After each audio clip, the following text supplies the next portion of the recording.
Well, if you ever, God forbid, get into a highway crash, there are a couple of important things to keep in mind that you should do if you can. Seth Kaplan joins us with that tonight. Seth. You might remember, Alicia, yesterday we told you about a crash on I-83 in northern York County.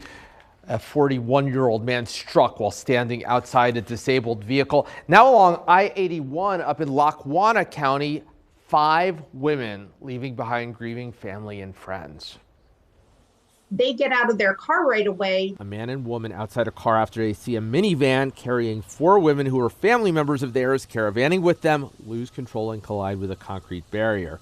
Troopers say the man and woman in the car not involved walked from the right-hand shoulder to where the other car was stuck in the left lane. 2 of the other women were outside the car when a tractor trailer struck the car and pedestrians, killing all 4 women who had been in the minivan and the woman who had been riding in the other car that stopped. The 4 women ranged in age from 19 to 71. The 22-year-old man who had been driving the car was injured but survived. All this less than a day after a 41-year-old man was killed along I-83 in York County after a tractor trailer struck him and threw him across the highway where a van then hit him. Bad weather seemed to contribute in both cases. And it doesn't have to be in poor visibility, like in the middle of a snowstorm. PennDOT's Fritzy Schruffler says in good or bad weather, the advice is the same. Immediately, Find out if your car is drivable. if it is, Get your vehicle off to the side of the road.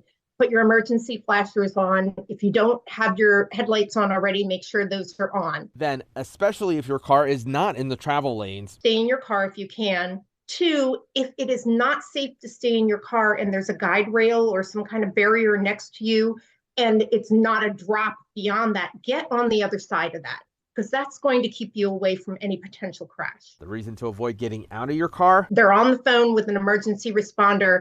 They're paying attention to what happened to them, but not everything that's going on around them. All you need to do is take one step back into the travel lane and you risk being hit by a vehicle. no charges were aware of as of now against either tractor trailer driver.